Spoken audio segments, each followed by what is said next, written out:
I'm ostracized and traumatized by everything I'm not alright. I'm lost inside and anything I say you better listen up closely. Mostly I'm the one and only, bring it home slowly. Hand your boy the trophy, patience is holy moly. I got him hating on me like Michael hates Toby. Yo, konnichiwa. Di video kali ini kita bakal ngebahas lanjutan dari video sebelumnya. Jadi buat teman-teman yang baru mampir, gua saranin buat lihat video gua sebelumnya. Tapi sebelum lanjut ke videonya, buat teman-teman semua yang baru bergabung atau baru mampir ke channel ini, bisa bantu channel ini dengan cara klik tombol like, tombol subscribe, juga nyalain loncengnya agar kedepannya video-video di sini juga semakin membaik lagi. Dan kalau ada salah dalam penyampaiannya mohon dimaafin. Ya udah nggak usah lama-lama, kita langsung aja yuk gas ke videonya.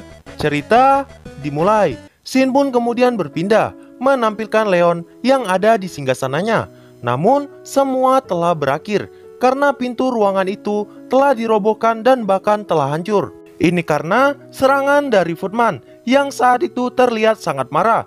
Namun apa tujuan sebenarnya dari Footman? Karena harusnya jika dia datang hanya untuk menangkap Leon, itu terlalu ceroboh karena Footman hanya datang sendiri. Saat itu kesatria Leon yang bernama Alros sangat marah. Bahkan Claude juga sudah dalam kondisi siap. Namun tiba-tiba muncullah seorang wanita yang masuk ke ruang pertemuan. Dia pun bertanya kepada Leon, apakah Leon masih mengingat dirinya. Sosok itu pun kemudian berkata bahwa dia adalah Kazarim. Dan Kazarim punya rasa dendam kepada Leon karena Leon pernah membunuhnya. Di sana juga ada Tiar, Laples, dan Yuki Kagurazaka. Namun Yuki masih berada di bawah kendali Mikael dan dikendalikan langsung melalui regalia Dominion. Saat itu Leon hanya menganalisa keadaan. Leon bahkan gak bisa mutusin hal apa yang harus dilakukannya, karena emang saat itu musuh yang dihadapannya jauh lebih unggul dari segi jumlah. Namun pertempuran telah dimulai. Saat itu Leon pun langsung menghantamkan senjatanya, yaitu Flame Pillar. Namun Kazarim juga memukulnya dengan Ruin Scepter yang dipinjamnya dari Mikael. Seketika dua senjata tingkat mitos saling berbenturan dan menggemparkan ruang pertemuan. Namun tiba-tiba Leon menerima sinyal suara yang berasal dari Kazarim. Ternyata tim Kazarim mau bernegosiasi, namun karena mereka sedang diawasi, jadi tim Kazarim hanya bisa berbicara melalui komunikasi pikiran. Leon pun sepertinya mengerti keadaan Kazarim. Mereka pun terus berkomunikasi sambil bertempur dengan sengit agar Kazarim tidak dicurigai oleh Veldue ataupun Mikael. Loh, bukannya Mikael punya kendali pikiran atas orang yang dikendalikan? Itu mungkin pernyataan yang benar. Namun, komunikasi yang mereka lakukan melalui metode khusus yang disampaikan melalui Laples. Jadi, percakapan antara Leon dan Kazarim tidak akan bisa diketahui oleh Mikael. Dengan kata lain, metode ini tuh berfungsi untuk mencegah Mikael membaca pikiran dari Kazarim. Ini karena Kazarim berniat mengkhianati Mikael. Kazarim mungkin punya dendam kepada Leon, tapi Kazarim punya kebencian yang lebih besar kepada Mikael. Dan karena itu, dia pun memutuskan untuk bergabung ke Leon. Dan dia akan pergi ke Labirin Tempest agar lolos dari pengawasan Mikael. Dan setelah itu, meminta Rimuru membebaskan kendali Mikael dengan cara apapun. Leon pun akhirnya sadar bahwa pasukan musuh udah tahu dirinya punya skill malaikat. Namun jika memang tujuan dari Kazarim membawa Leon, pasti mereka udah membawa Leon ke hadapan Mikael dari tadi. Kazarim pun kemudian berkata kepada Leon, apakah ada jalan penghubung darurat? Kazarim ingin menggunakannya. Leon pun berkata, dirinya akan mempercayai Kazarim. Kemudian memberitahu ada lingkaran sihir transfer di kastil ini yang mengarah ke labirin. Kazarim pun terlihat senang dan merasa rencananya mungkin akan berhasil. Nah, singkat cerita, lingkaran sihir transfer ternyata ada di belakang ruangan itu. Kazarim pun kemudian berkata terima kasih dan bertanya apa yang akan Leon lakukan karena tujuan Mikael kali ini adalah Leon. Namun Leon berkata, aku akan tetap di sini dan tidak berniat melarikan diri. Memang kendali Mikael itu mutlak dan tidak bisa dibantah. Namun ada kemungkinan bahwa Gi mampu melihat proses saat Leon dikendalikan dan akhirnya memiliki cara untuk melawan Mikael. Namun sebenarnya Leon hanya ingin melindungi orang-orang di negaranya. Kazarim pun memutuskan untuk menghormati keinginan Leon dan mereka pun terus melakukan sandiwara agar tidak ketahuan Mikhail. Dan Leon hanya tinggal mengaktifkan sihir perpindahan untuk Kazarim. Namun betapa disayangkan, takdir tidak berpihak kepada Kazarim. Mikhail yang berada di Istana Bintang telah tahu pengkhianatan dari Obera. Saat itu Mikhail pun sangat murka dan langsung memperkuat dirinya. Dan akibatnya bahkan ego Kazarim juga ikut diambil alih oleh Mikhail. Saat itu Feldue pun muncul di ruangan dan merasa sangat marah karena dia tidak menyadari Kazarim berencana untuk mengkhianatinya. Melihat Feldue, Kazarim pun akhirnya sadar rencana mereka telah gagal. Setidaknya Kazarim ingin Laples melarikan diri, namun jangankan untuk mengucapkan perintah. Bahkan saat ini Kazarim tidak bisa berkata apa-apa. Ini karena Ultimate Dominion telah mengambil kendali penuh dari Kazarim. Dan pada saat itu Feldue pun sadar bahwa pemilik skill Furity King Metatron adalah Leon. Dia pun berkata Leon akan mematuhi perintahnya.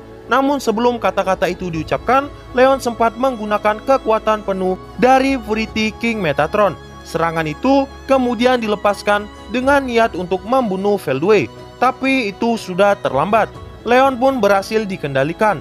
Untuk Kazarim, karena dirinya telah dikendalikan, saat itu mengeluarkan senjata untuk segera menghabisi Laples. Namun tiba-tiba muncullah seorang yang menciptakan sinar berwarna keemasan.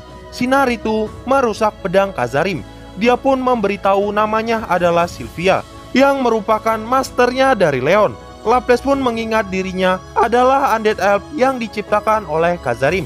Alasan dirinya bisa dibangkitkan mungkin karena semasa hidupnya Laples berada di level yang sangat tinggi, namun dia tidak pernah dikendalikan oleh Kazarim. Dan hampir semua ingatan Laples di kehidupan lamanya telah hilang. Namun meski Laples sama sekali nggak tahu apa-apa, tapi di sini rahasia terungkap dan memberi tahu kita semua. Sebenarnya Laples itu adalah orang yang bernama Sarion Grimwald. Dan si Sylvia ternyata dulunya adalah istrinya. Meskipun Laples tidak mengingatnya, tapi dia merasa Sylvia adalah orang yang penting bagi dirinya. Laples pun kemudian berkata kepada Alros dan juga Claude untuk segera pergi dari sana karena situasinya benar-benar sudah gawat. Namun mereka berkata siap menyerahkan hidup mereka untuk Leon dan percaya bahwa Rimuru dan semua bala bantuan akan segera datang untuk membantu mereka. Mereka pun akan mengorbankan nyawa mereka sendiri untuk mengulur waktu. Laples pun juga sudah membulatkan tekadnya. Pertempuran pun dilanjutkan. Di sisi pertama, ada Laples, Sylvia, dan 2 kesatria yang terluka. Dan untuk lawan mereka adalah Feldue, Kazarim, Leon, Yuki, Footman, dan Tiar. Bukan hanya kalah dari segi jumlah, tapi perbedaan kekuatan juga terlihat sangat jelas. Oh iya, untuk si Sylvia, ternyata dia juga merupakan salah satu dari ras elf tingkat tinggi yang langsung diciptakan oleh leluhurnya. Bahkan dia memiliki eksistensi poin sedikit di bawah 2 juta. Dan dia juga punya senjata yang disebut dengan Vajra yang kelasnya ada di tingkat mitos. Ditambah, Sylvia juga punya skill ultimate, yaitu Thunder King Indra. Ini merupakan skill sistem cuaca. Namun tetap saja, dia masih tidak sekuat Feldue. Sylvia juga sempat berusaha menyadarkan Leon, namun Leon tidak bisa memahami perasaannya. Sylvia pun kemudian berkata, bukankah Leon punya gadis yang disukainya? Bagaimana perasaannya jika melihat Leon dikendalikan? Hati Leon sempat goyah, namun tetap tidak berhasil. Pertempuran antara Sylvia dan Leon juga telah dimulai. Dan untuk kekuatan tempur dari Laples, dia punya 2 skill unik. Yang pertama ada Falsifir.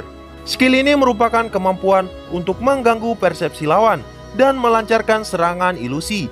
Misalnya, Laples bisa memunculkan pisau dengan mudah saat musuhnya mengira Laples tidak memiliki apa-apa lagi. Dan yang kedua, ada skill unik Future Vision. Skill ini memiliki kemampuan yang membuat Laples bisa melihat kejadian yang akan terjadi beberapa detik kemudian. Namun, kekuatan fisik Kazarim juga telah meningkat. Kecepatannya juga meningkat dalam skala besar, tapi memang untuk kemampuannya secara keseluruhan tidak berubah. Saat itu Laples juga sudah melancarkan skill pasifirnya ke arah Yuki, namun tetap tidak berhasil. Yuki pun kemudian melancarkan serangan, sedangkan Laples hanya berusaha memblokir serangan itu. Dan ada satu keanehan di sini. Laplace merasa serangan Yuki memang sengaja dibikin meleset. Laplace pun akhirnya menyadari sesuatu. Ini merupakan kode yang hanya diketahui oleh mereka. Setelah memahami maksud Yuki, Laplace pun bekerja sama dengan Yuki sambil melanjutkan pertarungan agar tidak ada kecurigaan. Serangan sandiwara dari Yuki pun dilakukan. Laplace pun berpura-pura menerima serangan itu, dan serangan itu seperti menyakitinya. Kemudian, Laplace terlihat seperti akan melancarkan serangan balik ke arah Yuki, tetapi dia malah menangkap Kazarim. Dan saat itu, Yuki mengeluarkan skillnya, yaitu Steal. Dan dengan itu, Kazarim pun akhirnya tersadar. Semuanya pun terkejut. Dominasi dari Kazarim berhasil dilepaskan, dan situasinya mulai berubah. Di sisi lain, Sylvia masih terus bertarung dengan Leon sebagai master dari Leon. Sylvia tahu bahwa Leon memiliki kelemahan. Leon ternyata tergolong naif. Jika lawannya adalah temannya, Leon tidak akan bertarung dengan kekuatan penuh. Sosok Leon sebenarnya hanyalah orang yang ingin melindungi negeri ini. Sylvia juga tahu kota ini diciptakan oleh anak yatim piatu dan beberapa majin yang telah diselamatkan oleh Leon. Namun, karena Leon memang tidak pandai berkomunikasi, semua orang jadi salah paham dan mengira dirinya jahat. Tetapi, Leon sebenarnya adalah pria yang baik. Bahkan, saat dulunya Shizu lepas kendali dan mengorbankan teman-temannya, Leon selama ini selalu tertekan dan merasa bahwa itu semua adalah kesalahannya. Bahkan, saat kepergian Shizu, Leon merasa lebih baik Shizu hidup di dunia manusia daripada dibesarkan oleh Raja Iblis seperti dirinya. Kembalilah ke pertarungan. Jika Leon menggunakan kekuatan penuhnya tanpa peduli pada kerusakan, negara yang dicintainya ini akan hancur dengan sangat mudah. Leon dan Sylvia terus beradu pedang. Ini adalah pertarungan dengan kecepatan sangat tinggi. Bahkan aula pertemuan dihancurkan ke batas maksimal dan cukup mengejutkan. Lingkaran sihir transfer juga telah hancur akibat dampak pertarungan mereka. Mereka pun semakin khawatir karena mungkin Rimuru tidak akan bisa datang. Namun itu memang pertempuran tingkat tinggi. Bahkan Alros dan Claude tidak bisa membantu Sylvia. Saking cepatnya, pergerakan mereka bahkan tidak bisa dilihat. Di sisi lain, melihat Kazarim telah tersadar, Veldue semakin bingung karena sesuatu luar biasa baru saja terjadi di depan matanya. Dia pun menyadari banyak keanehan di rencananya kali ini. Dimulai dari kematian Kornu, kembalinya Felgrin, dan sekarang Yuki dan Kazarim juga lepas dari dominasi. Dia pun bertanya, bagaimana Yuki bisa lolos dari Regalia Dominion? Namun Yuki berkata, dirinya merasa Regalia Dominion itu berbahaya. Jadi Yuki menggantinya dengan keinginan aneh yang ada di dalam dirinya. Dia pun kemudian berkata, mungkin itu adalah ego dari skill ultimate Greedy King Mammon. Veldue pun merasa Yuki benar-benar berbahaya dan memandang Yuki sebagai musuh. Veldue pun kemudian memutuskan untuk berhadapan dengan Yuki di sini karena dirinya tidak bisa menerima skill milik Yuki. Karena jika semua ini tetap dibiarkan, semua yang ada di dalam kendali Mikael bisa dibebaskan. Ya elah, Veldue belum tahu kalau si Rimuru juga bisa ngelepasi dominasi dari Mikael. Nah, jadi itu aja untuk pembahasan kali ini. Sekarang cuma tinggal satu lagi pembahasan terakhir di volume 18 yang akan kita bahas di next pembahasan. Nah, jadi mungkin gitu aja dan tunggu video-video gua selanjutnya dan see you. I said you better watch what you're doing, 'cause I ain't gonna stop when I'm moving. I'm headed to the top, I'ma do it. I'm headed to the top, I'ma prove it. And baby girl, I like what you do.